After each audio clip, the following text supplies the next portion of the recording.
It was supposed to be perfect. A new beginning, June 2003, boarding docks in Miami, Florida. Daniel Clay, 29, civil engineer from Baton Rouge.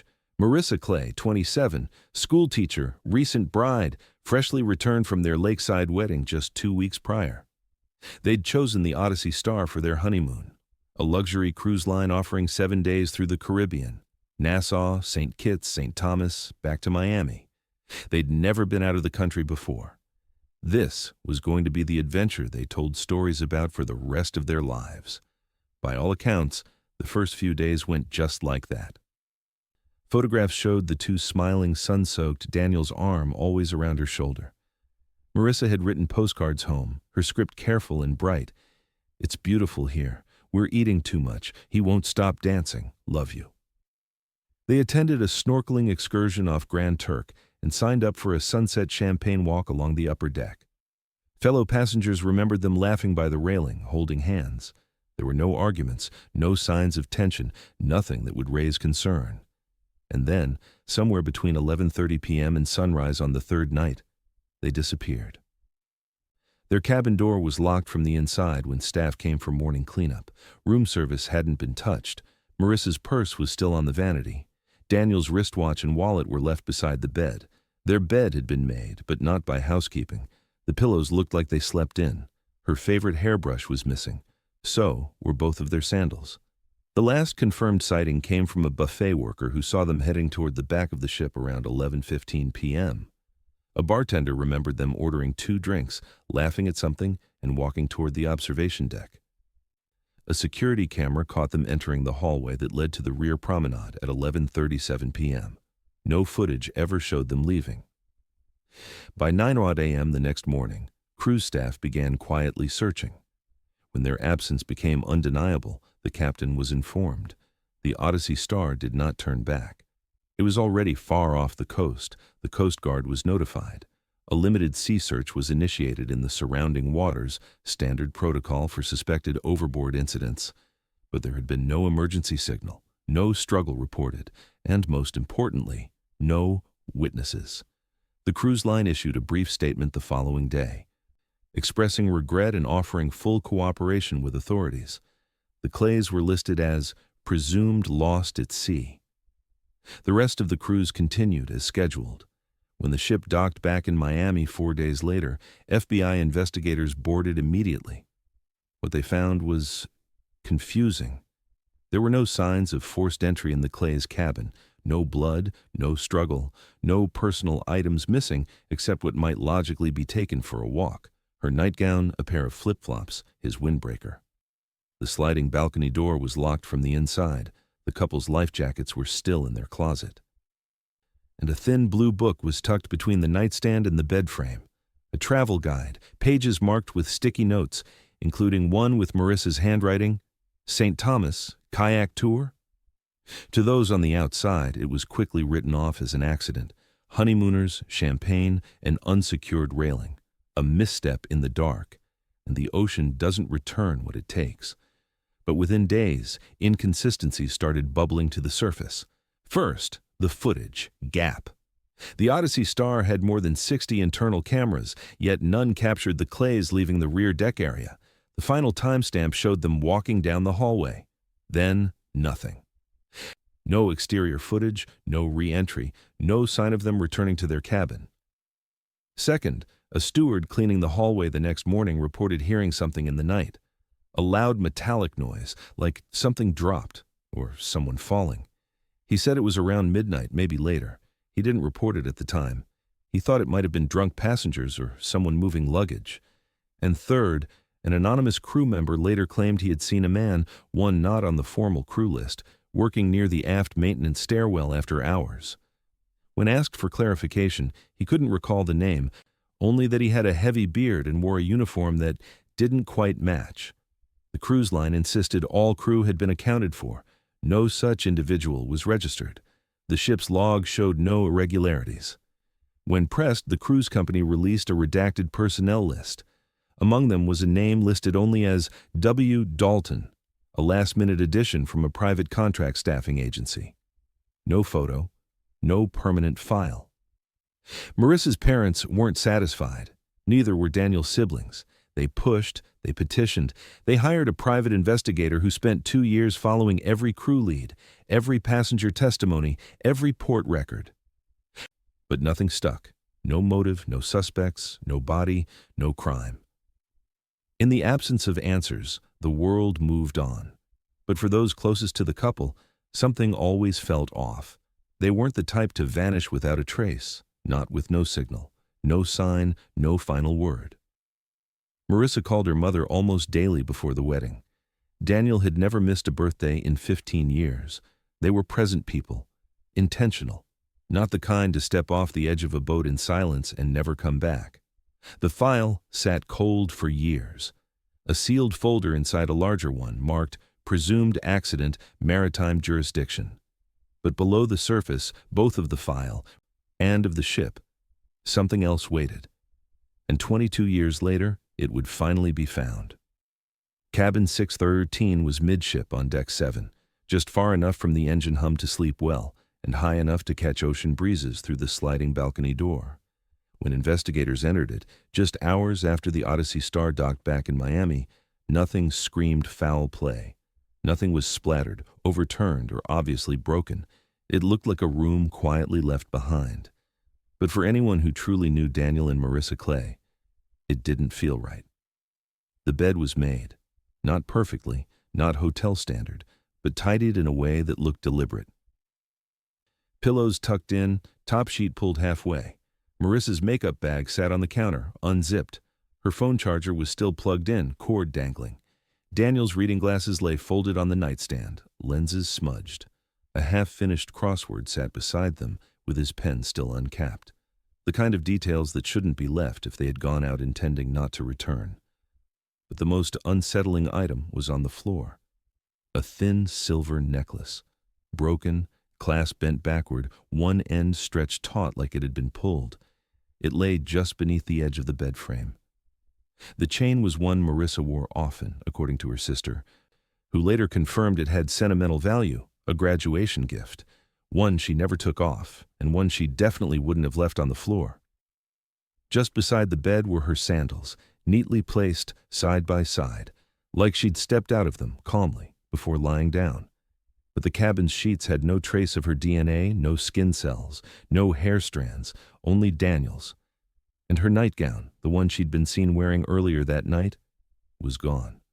Investigators initially speculated that the two may have stepped out for a walk, changed clothes, and never made it back. Maybe it was warm. Maybe they wanted to watch the waves one last time before turning in. But that theory started to fray almost immediately. A steward who worked the midnight cleaning rotation recalled something strange. He'd been mopping the hallway on Deck 7 just after 12:10 a.m. when he heard a dull thud, like something heavy striking a wall or a floor. It came from behind cabin 613's door, or maybe from the utility closet nearby. He paused, waited for a voice, a follow-up sound. Nothing. Just silence. He moved on, didn't log it. And when questioned later, he hesitated before admitting he also thought he'd heard something else. Muffled voices. Maybe one male. Maybe two. Maybe more. That detail never made the official report. And there was another problem. Surveillance. The Odyssey Star, despite being marketed as state-of-the-art in 2003, had key blind spots. Footage showed Daniel and Marissa heading down the corridor toward the aft deck, but there were no cameras in the final hallway past cabin 6113. Nothing covered the emergency stairwell leading to the lower crew levels, and nothing faced the maintenance door at the end of that stretch, a door that remained locked to passengers, but which opened via universal staff keycard. The Odyssey Star's onboard logs were digital, but basic. Staff keycard access points were only stored for 7 days before being overwritten unless flagged. When authorities requested the logs, most entries from the Clay's final night had already been erased. Only partial backups remained.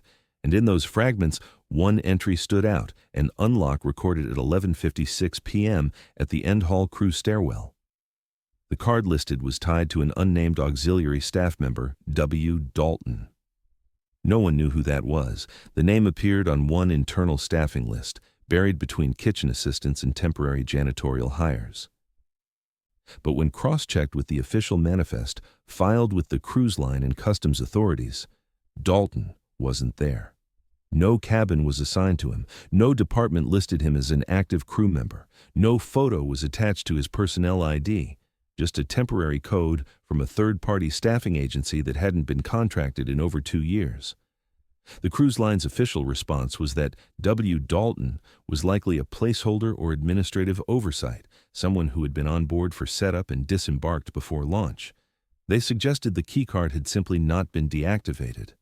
A clerical error. But the steward who remembered the noise? He recognized the name, not because he'd met Dalton, but because someone had mentioned it during onboarding.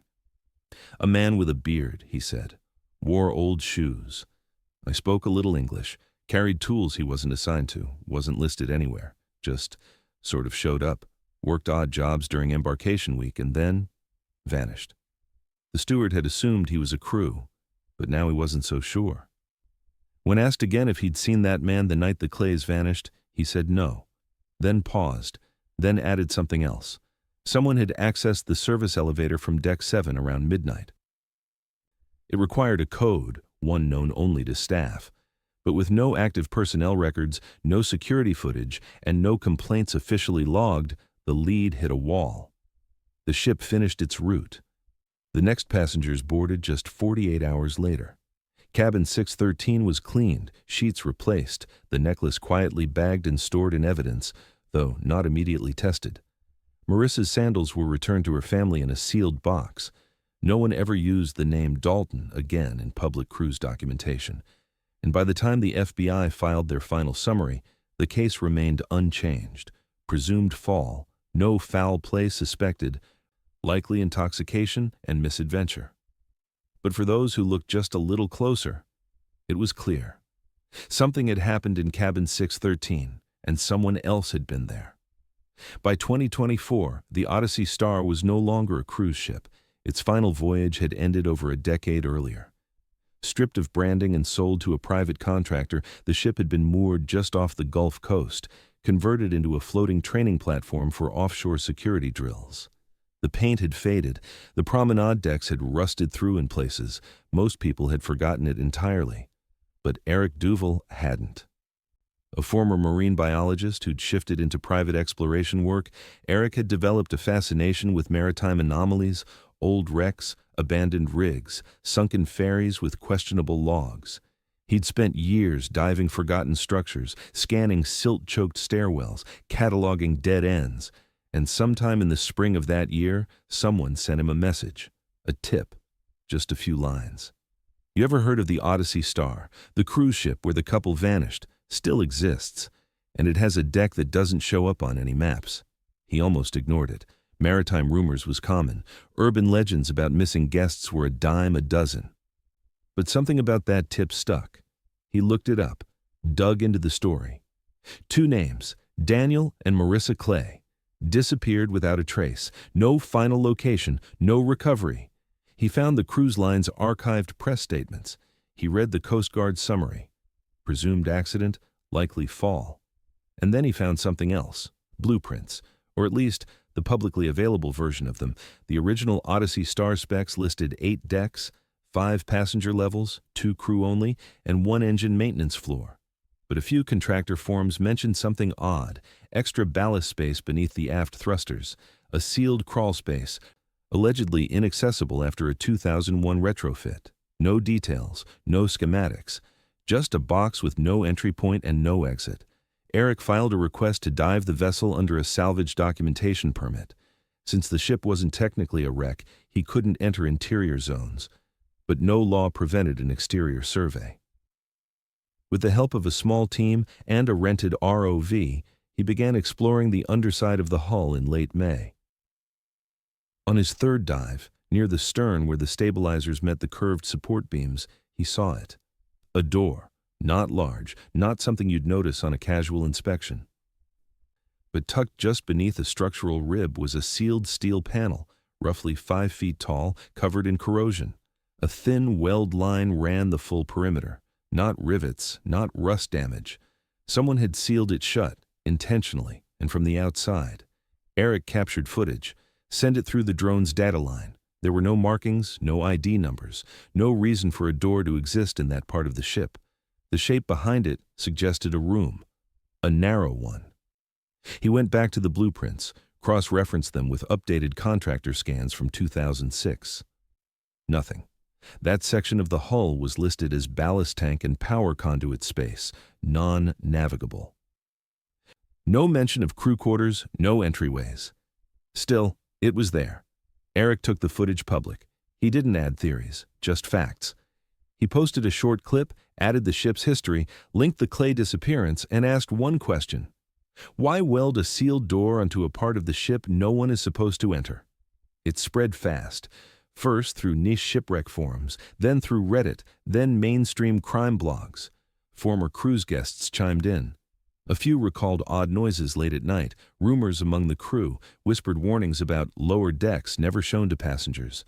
Theories flew, some plausible, some outlandish.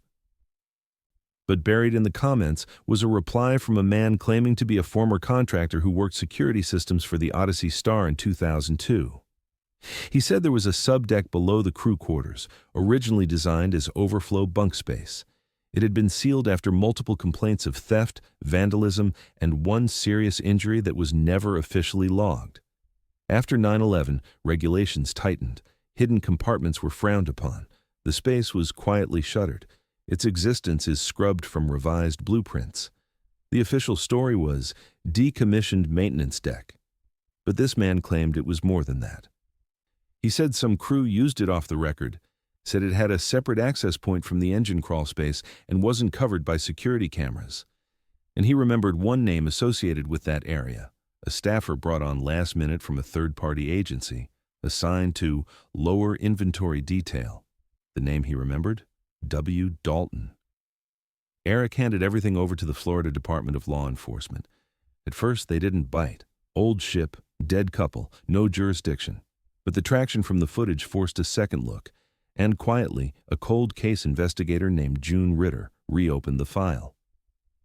She requested structural schematics from the cruise line's successor firm, now 2 mergers deep and operating under a different name. They denied any knowledge of a lower maintenance deck, claimed all crew areas were mapped and accounted for, denied ever employing anyone named Dalton.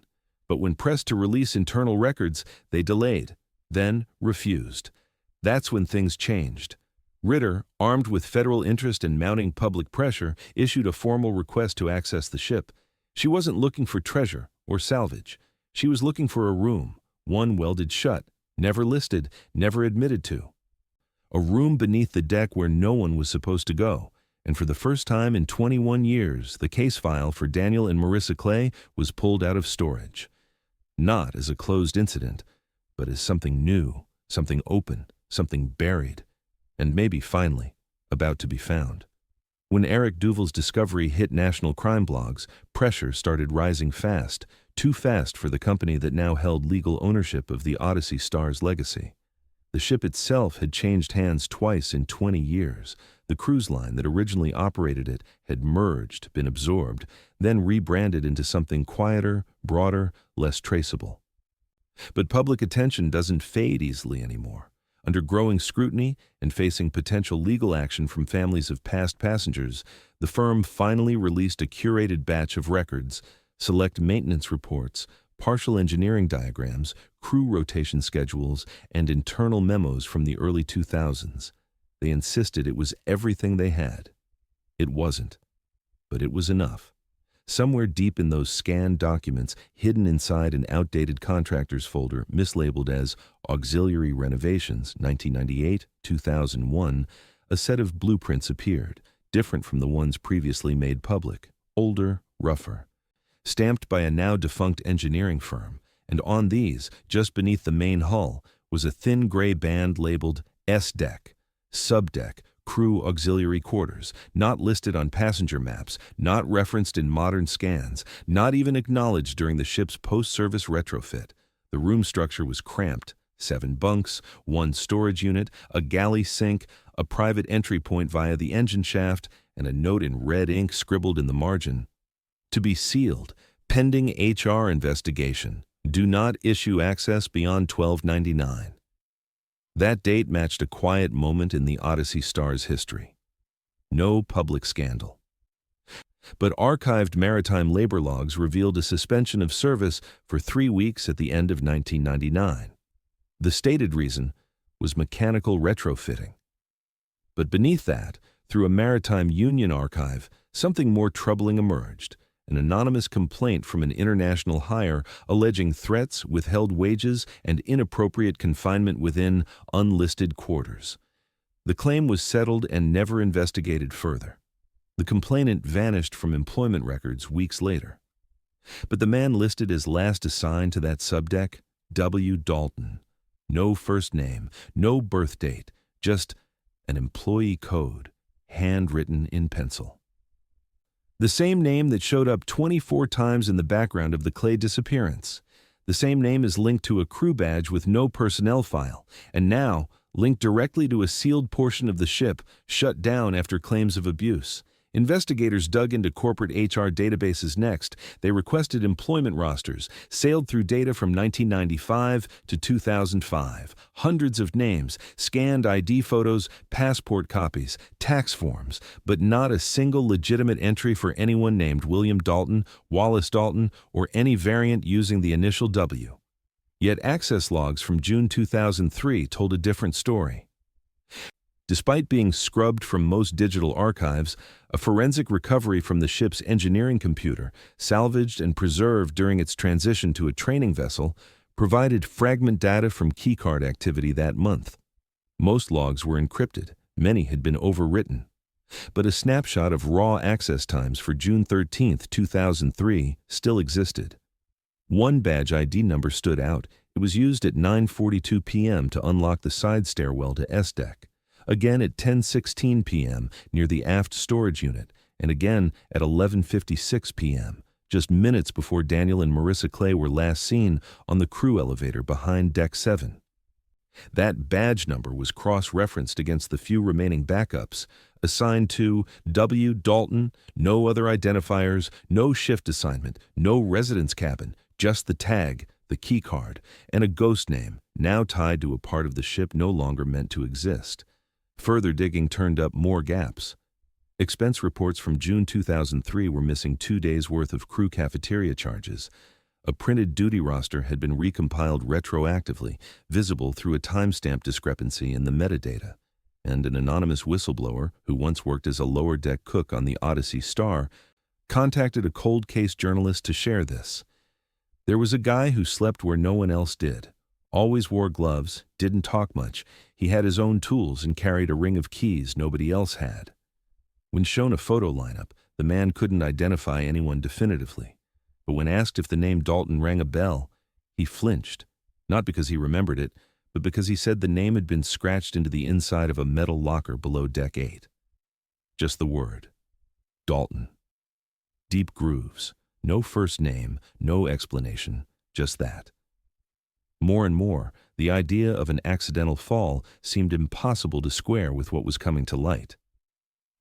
This wasn't carelessness. This was an omission, erasure, a phantom name operating with full access to restricted spaces, and the only traceable evidence of his presence happened to occur on the same night Daniel and Marissa Clay vanished.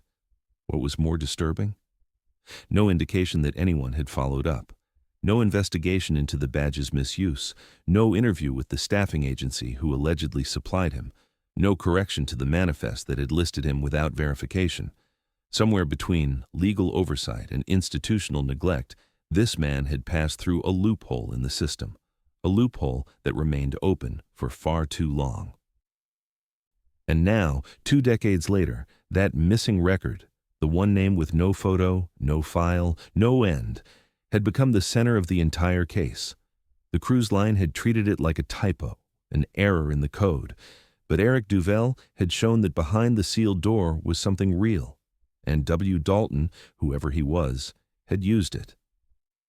In February 2025, under court order and with full authorization from the cruise line's successor company, the Odyssey Star was opened again, but this time not for passengers or drills or salvage. This time, it was a crime scene. The ship, anchored off the Gulf Coast in controlled waters, had sat idle for years. Its upper decks had rusted, its cabins are stripped. But beneath its waterline, below public knowledge and digital maps, the sealed door still waited. The dive team included forensic recovery divers, structural welders, and one civilian observer, Eric Duvel, the man who'd started it all. Equipped with underwater torches and submersible cameras, they descended along the ship's stern and hovered near the hidden panel. The welds, while aged and corroded, were thick. Someone had gone to great lengths to make sure this door stayed shut, not just sealed, buried. It took 3 hours to cut through the steel. At 4:47 p.m., the final edge gave way. The panel shifted slightly, groaning against salt-swollen hinges. As divers braced it open, a pocket of stagnant water exhaled from the gap, dark, stale, laced with old oil and iron. The entryway was narrower than expected. A 3-foot crawl led to a small landing. Beyond it, stairs descending into total darkness. They were inside the subdeck. Floodlights revealed what time had tried to erase. The corridor stretched about 30 feet, walls buckled slightly from pressure, paint peeled and rippling. 2 doors lined the right side, each marked only by flaking metal plates, Bunk 1 and Bunk 2. Opposite them, a small door with slatted vents labeled storage. And at the end of the corridor, something different, a reinforced metal door, lock on the outside, bolted shut. Divers paused, not because they were surprised, but because every theory they'd clung to up until that moment now felt too restrained. No cruise ship had reason to include a room like that. And yet there it was, real, rusted, waiting. They breached it carefully. Hinges snapped under pressure. The door fell open with a hiss, releasing a slosh of dark water. What waited inside wasn't large, barely the size of a walk-in closet, but every inch told a story no one had prepared for. There was a cot sagging and waterlogged, its mattress partially torn open, inner foam soaked through and blackened. 2 rusted restraints bolted to the rear wall, ankle height, 2 more at shoulder level. Chains long enough for basic movement, but short enough to keep someone in place. One of them had snapped, corroded links strewn across the floor. In the far corner lay a shattered porcelain mug, blue and white floral design, the handle broken clean off. That mug would later test positive for Marissa Clay's fingerprints. Clear enough, despite years underwater, for forensic ID. The rest of the room was empty. No documents, no blood, no bodies. Just the impression of something lived in, not for long, not comfortably, but deliberately. Someone had been here, possibly held here, possibly worse. As the team began logging and photographing every detail, one diver noticed a gap in the vent panel near the ceiling, half hidden behind algae growth in a split wiring conduit. It looked shallow, but something was jammed inside. Paper? No. Plastic? A bag sealed with tape. Inside, a disposable film camera, 35 millimeters, yellow casing, faded sticker from a drugstore brand that hadn't existed in over a decade. The film had never been developed. It was tagged, stored in a pressure-safe case, and passed to the forensic team immediately. No one said much.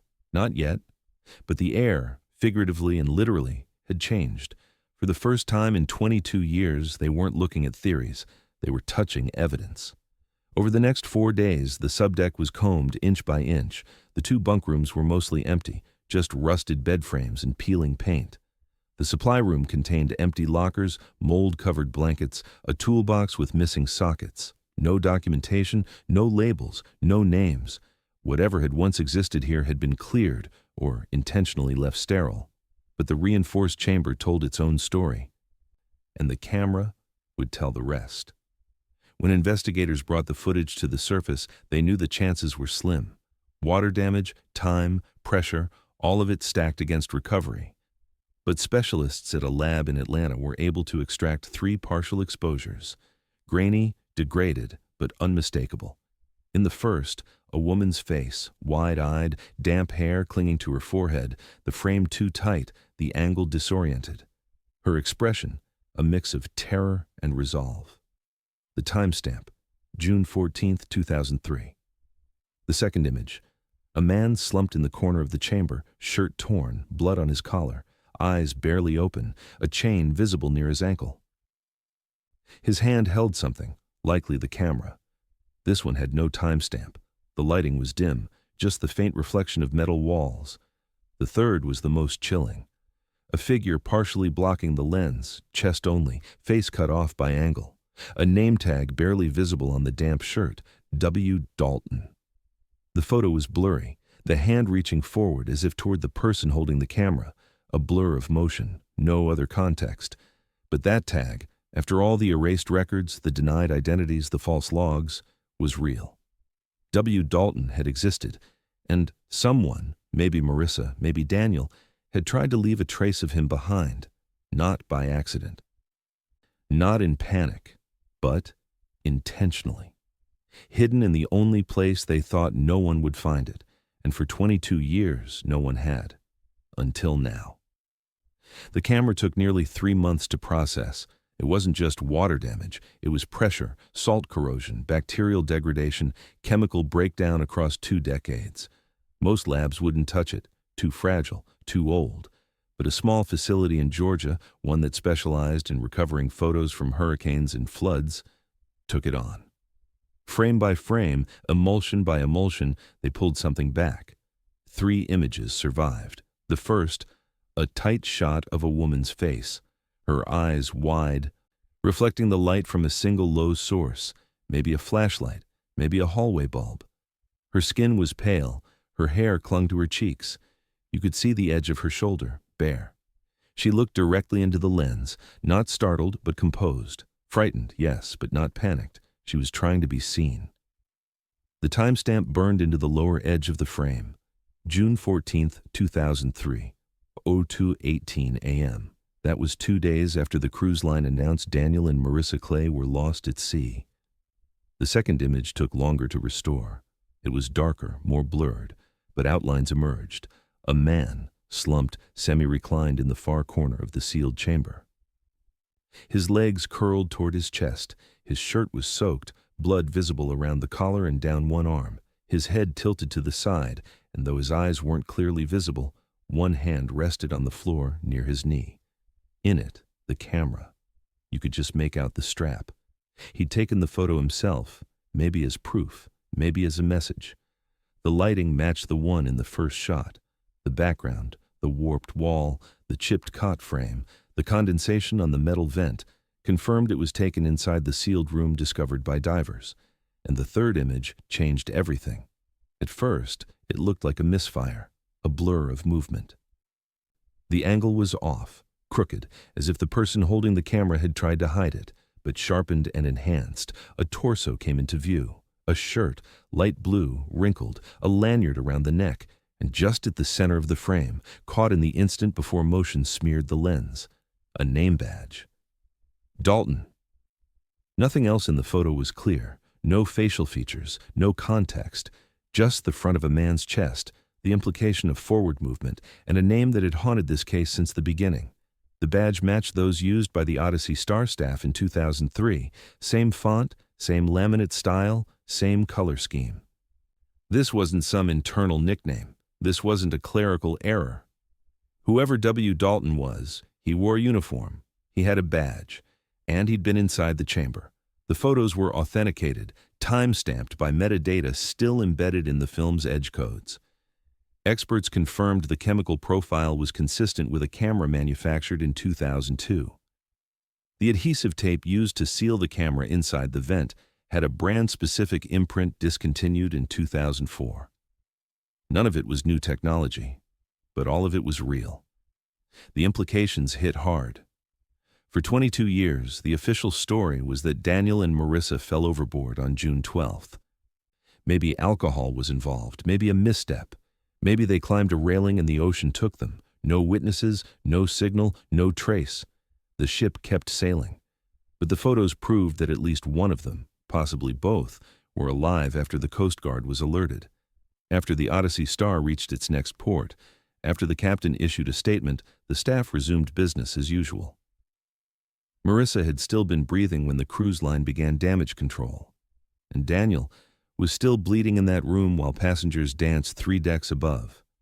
The cold case team, now fully reactivated, launched a forensic audit of the ship's logs, maintenance entries, and personnel movements on and after June 12, 2003. They pulled manifests from every port the Odyssey Star visited, reviewed any disembarkation records, quarantine filings, security briefings. The deeper they looked, the more the official timeline began to fracture. According to access logs, the sealed deck had been entered 3 times in the early morning hours of June 13th, each time using the same unregistered keycard, badge ID 7X4, 112, Dalton. One of those logins occurred just 15 minutes after the hallway security footage last captured the Clays walking toward the aft deck. By June 14th, the day the photo of Marissa was taken, the ship had already reached port in St. Kitts, and yet there were no logs of any search in restricted zones, no crew inspections, no cabin-to-cabin sweep. Why? Because the cruise line had already accepted the narrative of accident. They had filed a report. They had calmed the passengers. They had resumed service. No one had looked below the main deck. The sealed room was never entered by security. Never searched, never logged. And according to internal company emails retrieved years later, the subdeck didn't exist in any active operational structure after its closure in 1999. The files referred to it as non-occupiable ballast space, which meant that even if Marissa had screamed, even if Daniel had survived long enough to try again, no one would have heard them. Not where they were. No one would have come. Investigators now had more than circumstantial suspicion. They had forensic evidence, timeline contradictions, and, most damning of all, they had proof that someone deliberately created the conditions to keep 2 people hidden for over 48 hours. But one question still haunted everyone involved. If they were alive after the ship sailed on, why weren't they found when it returned? Why did no one see them leave? Unless they never did. Unless someone made sure they wouldn't. The name W. Dalton had haunted investigators for over 2 decades. It had appeared quietly, once on the manifest, once in badge records, once on a laminated strip in a blurred photograph taken inside a sealed room. But for years, no one could confirm the man behind it was real. No photo, no paper trail, no HR file. Whoever Dalton was, he'd walked onto the Odyssey Star under that name and walked off the records completely. But in mid-2025, following the release of the sealed deck photos, the cold case unit partnered with Interpol and ran the DNA from the shattered mug, still bearing traces of skin cells recovered from the ceramic grip, through international databases. The match that came back didn't point to a cruise line employee. It pointed to a drifter, Wallace Dean. No stable address, no next of kin, no formal work history, but a known presence across dockyards, maintenance yards, and shipping channels throughout the southeastern U.S., the Gulf, and the Caribbean between 1999 and 2006. Arrested twice for trespassing, once for possession of falsified documents, released every time. In 2004, he was detained briefly in Belize after a bar fight near a shipping port. He gave a different name, Frederick Dalton, and claimed to be part of a small offshore construction crew. No official company listed. The embassy couldn't verify his identity, but without felony charges or extradition requests, he was let go within 48 hours. That was the last recorded sighting. In 2007, a warehouse on the outskirts of Lafayette, Louisiana, caught fire during a winter thunderstorm. Authorities ruled it an accidental electrical fire. Among the unclaimed remains pulled from the site were those of an unidentified man. Dental records were inconclusive. But in 2013, a private fire investigator noted the man had likely been squatting, living off-grid, surrounded by maritime tools, bolt cutters, oil-stained gloves. He had no ID, just a weatherproof case buried beneath floorboards. Inside that case was a journal. The entries were erratic, scrawled in uneven block letters. Many pages were water-damaged or partially burned, but a few survived intact. Most of the writing seemed paranoid, repetitive, phrases like, "they see more than they say," and "stairwells lie." But one section stood out, dated loosely around June 2003. They weren't supposed to follow, but they did. "Watch me." Asked about the door. He said he saw it move. I told him to forget. She didn't. They kept talking. I waited. They knew too much. And further down the page, A final line. Put them where no light comes in. Investigators cross-referenced the handwriting with the Belize arrest report from 2004. The booking card matched. The scrawl was the same. Wallace Dean and W. Dalton were the same man, and that raised more questions than it answered. How did he get on board? How did he slip through HR checks twice, once in 1999 and again in 2003? Who hired him, and why was there no oversight? It led back to the staffing agencies. In the late 90s and early 2000s, maritime firms, especially cruise lines expanding rapidly, often outsourced maintenance and lower deck staffing through shell contractors.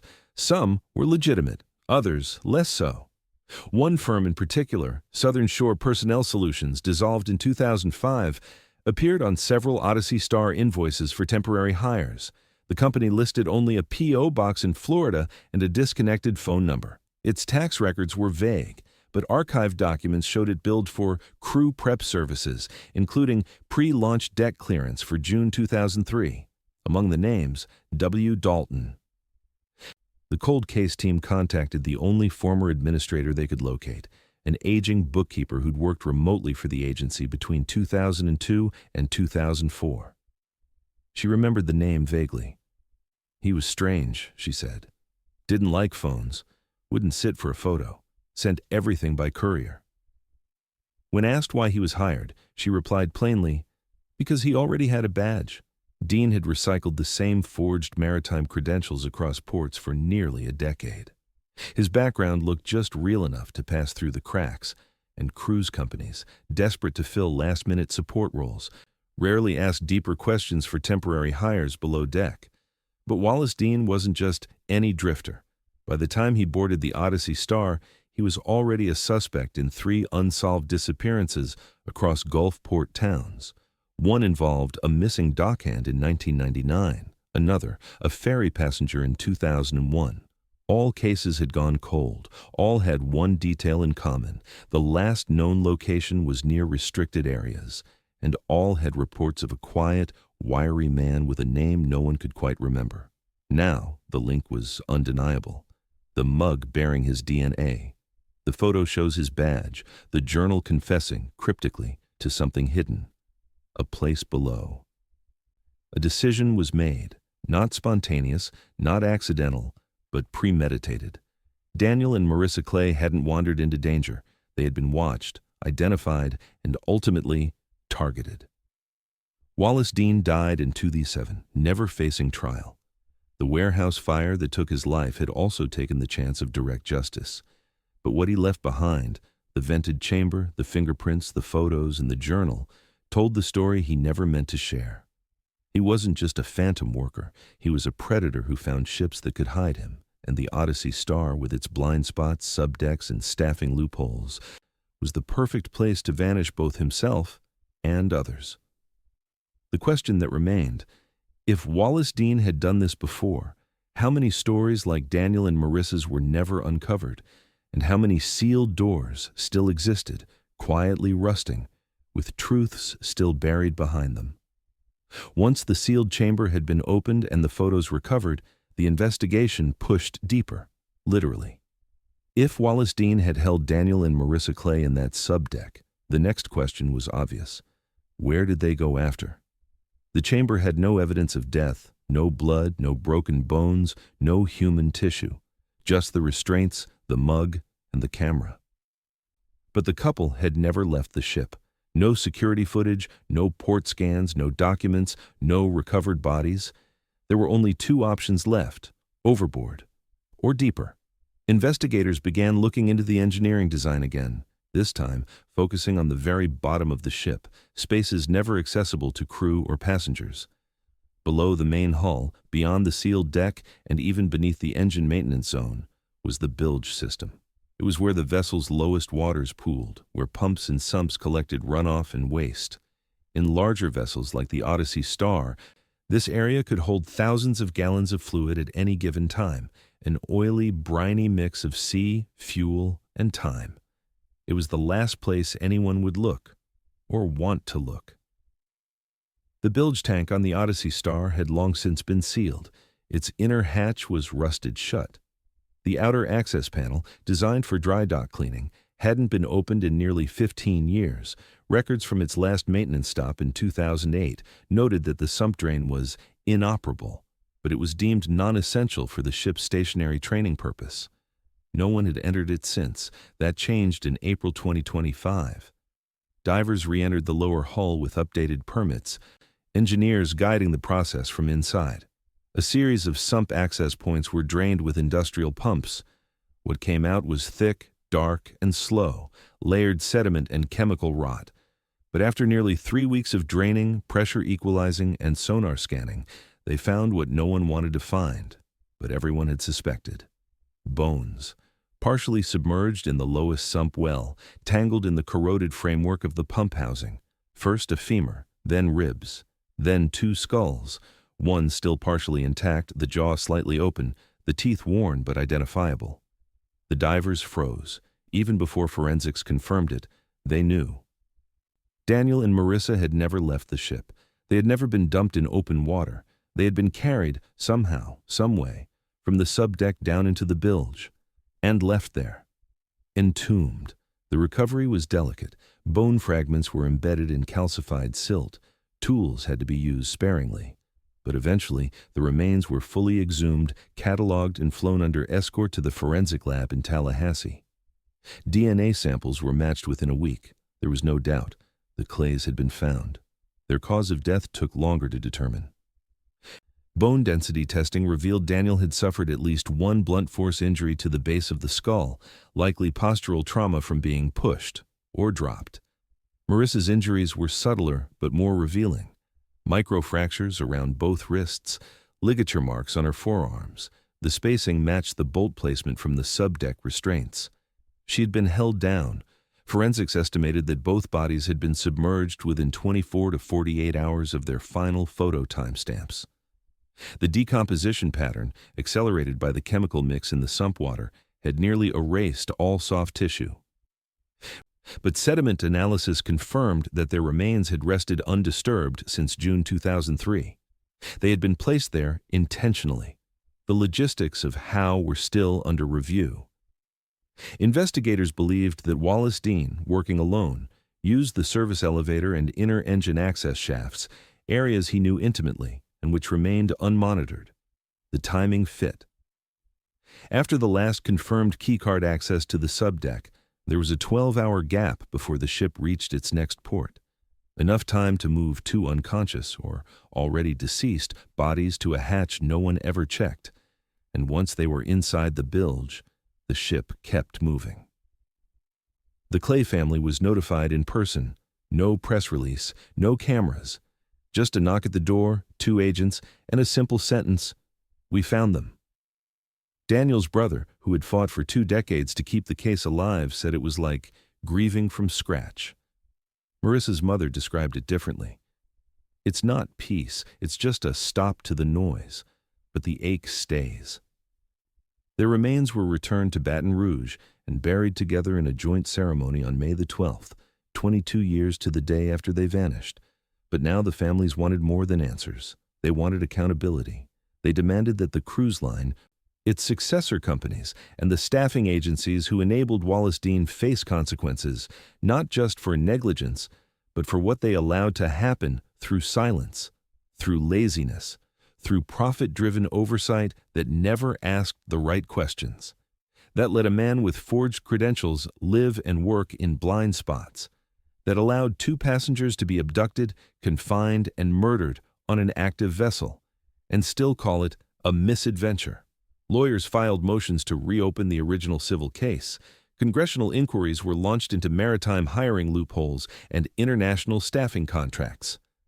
And advocacy groups, formed by other families with cold maritime cases, called for mandatory tracking of all non-permanent crew. But no apology could undo what was already buried. Daniel and Marissa had trusted the ship, its safety, its promises. They had boarded with joy, with future plans, with nothing but time ahead, and they were hidden together in a sump tank no one was supposed to open again. Now they had been found, but the truth had surfaced with them, and it demanded to be seen. In October 2025, the case of Daniel and Marissa Clay was officially closed. not shelved, not left open, but closed, because the truth had finally been found. The state of Florida released a public report spanning nearly 300 pages. It detailed everything: the false name, the subdeck that was never supposed to exist, the sealed chamber, the camera, the sump tank. It named Wallace Dean as the sole perpetrator, formerly known by the alias W. Dalton, a transient contractor with a history of impersonation and suspected disappearances. The findings were conclusive. Daniel and Marissa Clay had not fallen. They had not drowned. They had been taken, abducted, confined, murdered. The conclusion was damning not just for the man who did it, but for the system that let him do it. Wallace Dean had moved easily through maritime staffing cracks, using falsified papers and recycled identities.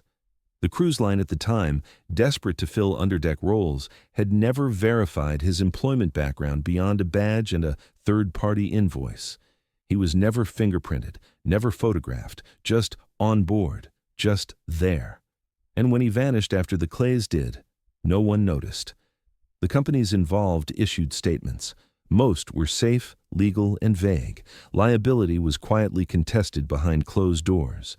The statute of limitations on criminal negligence had long expired. The original cruise line no longer existed in any technical form. Its assets had changed hands multiple times, and with them, responsibility. The current entity, 3 names removed from the Odyssey Stars registry, acknowledged deep regret but denied operational fault. The Clay family filed civil charges anyway. They didn't expect to win, and they didn't need to. Their lawsuit wasn't just for compensation, it was for record, for accountability, for a formal court record that wouldn't let anyone forget what happened and how it was allowed to happen. For every other family who'd been told, there's no evidence, just assumptions. The civil case moved slowly, but the court accepted the filing.